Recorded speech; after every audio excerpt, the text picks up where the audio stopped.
بیان کرواتا تو آج چلو چلو اتنے اس پاس جاؤ نا باہر چلو چلو چلو ہاں جی سرکار کچھ کہنا چاہو گے بیان قریب آ گیا بالکل مقدمہ فیصلے کے قریب پہنچ گئے کیا کہنا چاہیں گے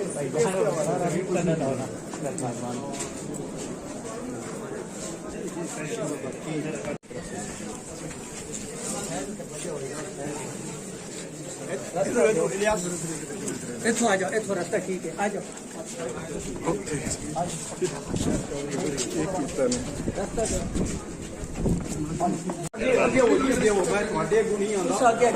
رستہ چھوڑ دو بالکل اپنی چھوٹے بھائی پیچھے گرفی کر دے جاؤ ہاں اس طرح اور پیچھے خیال رکھے نکل گیا ٹکرا نہ جائے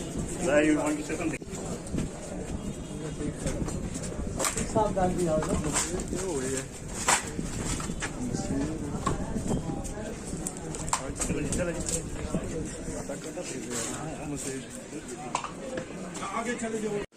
موقع دی چاہیے تھوڑی سی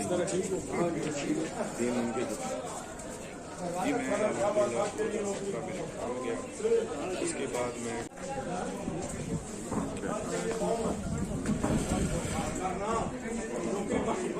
بسم اللہ الرحمن الرحیم۔ السلام علیکم ناظرین، میں ہوں ثاقب بشیر۔ نور مقدم قتل کیس سے متعلق آج بڑی اہم سماعت تھی۔ مرکزی ملزم جو ظاہر جعفر ہے اس کی جانب سے جو جوابات جمع کروائے گئے 342 کی سٹیٹمنٹ میں، اس میں بڑے گمبھیر قسم کے گھنونے الزامات جو مقتولہ پر لگائے گئے،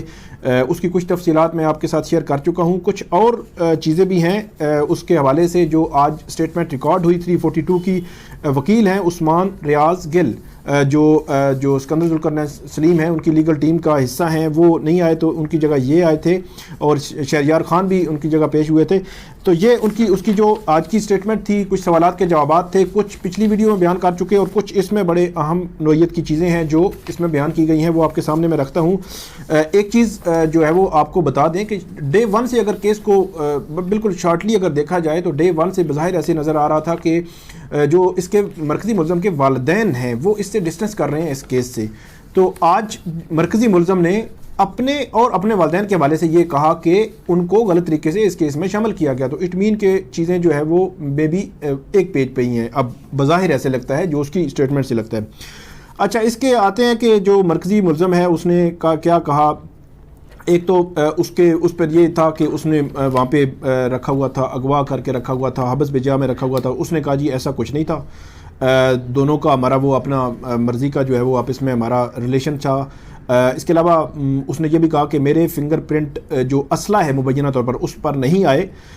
اس کے علاوہ پسٹل لائسنس شدہ ہے جو میرے گھر میں قانونی طور پر تھا۔ لوکل پولیس نے جو مدعی مقدمہ ہے ان کی ملی بھگت سے اس کو کیس پراپرٹی بنایا ہے۔ اچھا، ایک چیز اور میں یہاں پہ بتا دوں، اگر لوگوں کو زیادہ کنفیوژن ہو تو تقریباً ایک ہفتہ 10 دن قبل جو ہے وہ جو مدعی کے سائٹ کے جو لیگل ٹیم کے حصہ ہیں بابر یاسمور، ان کا میں نے انٹرویو کیا تھا، تو اس میں بہت ساری چیزیں انہوں نے کہا تھا کہ کیس کیسے جو ہے ایک فٹ کیس ہے کنوکشن کے لیے۔ تو وہ آپ انٹرویو سن سکتے ہیں، اس کا لنک بھی میں اپنے اس میں دے دوں گا تاکہ لوگ جو ہے وہ بہت سارے سوالات آتے ہیں کیسے ہوا، ویڈیو CCTV فوٹیج اور ثبوت جو ہے، تو وہ آپ ضرور سنیں۔ اچھا، آگے چلتے ہیں کہ ظاہر جعفر نے یہ بھی کہا کہ یہی وجہ ہے کہ پسٹل سے متعلق فرانزک رپورٹ پر میرے فنگر پرنٹ نہیں آئے، اور یہ بھی کہا کہ میرے فنگر پرنٹ پولیس نے لیے، لیکن یہ تب لیے جب ان کی کسٹڈی میں تھا میں، اور یہ بھی الزام لگایا یہاں پہ پولیس پہ کہ میرے فنگر پرنٹ پولیس نے قانونی طور پر نہیں لیے، اور گائیڈ لائن جو SOPs ہیں جو پنجاب فرانزک ایجنسی کی جانب سے جو SOPs طے کیے گئے ہیں ان SOPs کو وائلیٹ کیا گیا، مطلب ان کے خلاف لیے گئے، ان کی پیروی نہیں کی گئی۔ اس کے علاوہ یہ بھی کہا کہ جو پروسیکیوشن نے جو اس میں جو وقوع ہے اکرنس ہے جہاں پہ ہوئی ہے اس کا جو نقشہ جو میپ پیش کیا اس میں DVR نہیں تھی، تو یہ کہا کہ DVR جو ہے نہیں تھی تو پروسیکیوشن کیس کو مضبوط کرنے کے لیے ایک مطلب فیبریکیٹڈ جو ہے وہ ایک چیز جو ہے وہ بنائی گئی۔ اور اس کے علاوہ یہ بھی کہا کہ CDR کا کوئی بھی ٹرانسکرپٹ پروسیکیوشن کی جانب سے نہیں لیا گیا، اور اعلیٰ عدلیہ کے فیصلوں کے مطابق DVR جو CDR ہے بغیر ٹرانسکرپٹ کے DVR جو ہے وہ ثبوت پیش نہیں ہو سکتی، اور یہ بھی پروسیکیوشن کے ثبوت میں موجود ہے کہ تفتیشی افسر نے کوئی CDR SP آفس سے نہیں لی۔ CDR اس کے علاوہ یہ بھی کہا کہ جو اس میں گواہ تھے محمد جابر پولیس کی جانب سے وہ عدالت کے سامنے پیش ہوئے اور انہوں نے کہا تھا کہ اس نے اپنے کمپیوٹر کے سے پرنٹ لیا تھا CDR کا. اس کے علاوہ ظاہر جعفر کے وکیل یا ظاہر جعفر کی جانب سے جوابات میں یہ بھی کہا کہ جو CDR ہے اس کو یہاں تک کہ موبائل کمپنیز نے بھی تصدیق نہیں کی اور مدعی کے کیس کو مضبوط کرنے کے لیے اس کیس میں بہت ساری پروسیڈنگ جو تھانے میں ہی تفتیشی افسر جو ہے وہ کرتا رہا ہے اور بہت ساری ریکوری میمو قانون کی خلاف ورزی میں لیے گئے جہاں 2 کی بجائے 1 گواہوں کے دستخط کیے گئے اور اس قسم کے ریکوری میمو عدالتی ریکارڈ میں بطور ثبوت پیش نہیں ہو سکتے نہ اس پر پراسیکیوشن انحصار کر سکتی ہے. یہ کہا گیا جو مرکزی ملزم ظاہر جعفر کی جانب سے جو جواب آیا ہے سامنے. اس کے علاوہ جو ظاہر جعفر کی جانب سے کہا گیا کہ پولیس نے 20 جولائی کو میرے گھر کا جو سرچ کیا تھا وہاں پہ اور جو مجھے باندھنے کے لیے جو باندھا گیا تھا وہ میرے گھر سے ہی وہ کپڑے لیے گئے تھے. اس کے علاوہ جو مرکزی ملزم کی جانب سے یہ بھی کہا گیا ہے کہ جو سیکشولی فٹنس ٹیسٹ ہے وہ جو ہے اس میں ماڈرن ٹیکنیک جس ڈاکٹر نے اس کو ٹیسٹ لیا ہے اس میں ماڈرن ٹیکنیکس کا استعمال نہیں کیا گیا اور پولیس نے میرے فنگر پرنٹ لیے اور کیس میں ملوث کرنے کے لیے فنگر پرنٹس کو غلط استعمال کیا. یہ جو مرکزی ملزم کا کہنا ہے. اور یہ بھی کہتا ہے کہ جو آڈیو ویژولز اور فوٹو گرامیٹری ٹیسٹ مثبت ہیں یا نہیں میں نہیں جانتا لیکن اگر یہ ٹیسٹ کیا گیا ہے تو اس وجہ سے کیا گیا ہے کہ مجھے اس کیس میں غلط طریقے سے ملوث کیا جائے. یہ ملزم نے اپنا ڈیفنس لیا ہے اور آگے چل کر یہ کہتے ہیں کہ پراسیکیوشن اور تفتیشی افسر کی مرضی واضح ہے کہ آڈیو ویڈیو جو ویژول ٹیسٹ تھا اس میں جو اور لوگ نظر آ رہے ہیں ان کی نشاندہی نہیں کی گئی اور اس سے بظاہر لگتا ہے جی پراسیکیوشن کی بدنیتی جو ہے اس میں شامل ہے. یہ اس میں کہا گیا ہے. آگے جا کر اس نے یہ بھی کہا کہ نور مقدم اور ہماری فیملی فنکشنز میں جو ہے فیملی ممبر کی طرح شامل ہوتی تھی میں بھی ان کی جو فیملی تھی اس میں بطور ایک فیملی ممبر کی طرح جو شریک ہوتا رہا ہوں.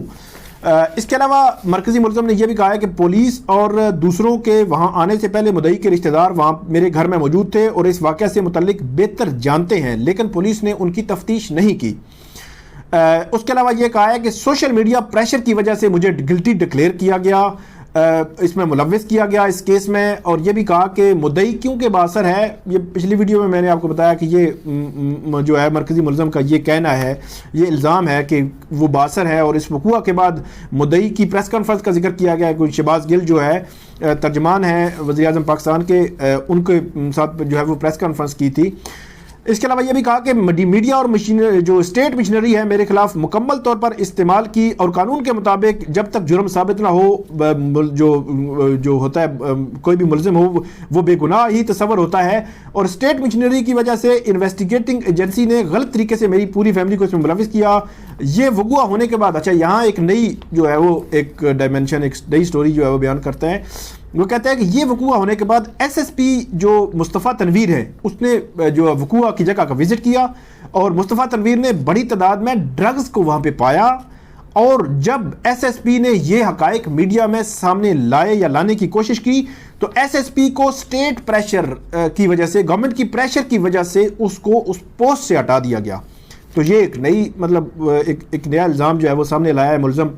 اس کے علاوہ یہ کہتے ہیں کہ انویسٹیگیشن اور نور مقدم کے استعمال اچھا یہاں پہ وہ کہتے ہیں کہ جو سامان تھا جو بیگز وغیرہ تھے یا نور مقدم کے زیر استعمال جو سامان تھا وہ جو ہے کہیں پہ بھی ریکارڈ پہ پولیس نہیں لائی. اس کے علاوہ یہ کہا کہ پراسیکیوشن کا اپنا کیس یہ ہے کہ وہ 2-3 روز سے لاہور میں تھی اور جب اس طرح باہر کوئی نکلتا ہے تو اس کے پاس سامان ہوتا ہے تو وہ سامان کہاں پہ ہے ریکارڈ پہ نہیں آیا. تو یہ ایک چیز جو ہے کہی گئی ہے. اور اس کے علاوہ وہی state machinery media social media اور مدعی کا پریشر اور یہ باتیں ساری کی گئی ہیں اور ساتھ یہ کہا ہے کہ قانون کے مطابق 265F کی سب سیکشن 5 کے تحت تحریری بیان دینا چاہتے ہیں. اب تحریری بیان جو ہے وہ مرکزی ملزم اس کیس میں وہ دے گا 14 فروری کو. 14 فروری کیس کا حتمی جو ہے وہ اب مرحلہ جو ہے وہ شروع ہو رہا ہے. حتمی دلائل ہوں گے 14 فروری کو اور اس کے بعد جو ہے وہ کیس کنکلوڈ ہوگا اور اس کی ججمنٹ جو ہے وہ آ جائے گی اور ہوپ فلی اب میرے خیال میں اس کی ججمنٹ بہت دور نہیں ہے. تو یہ تھی ناظرین آج کی ہماری ویڈیو. امید ہے آپ پسند آئے گی آپ کو. اس پہ آپ فیڈ بیک ضرور دیجیے گا اور کامنٹ ضرور کیجیے گا. بہت شکریہ.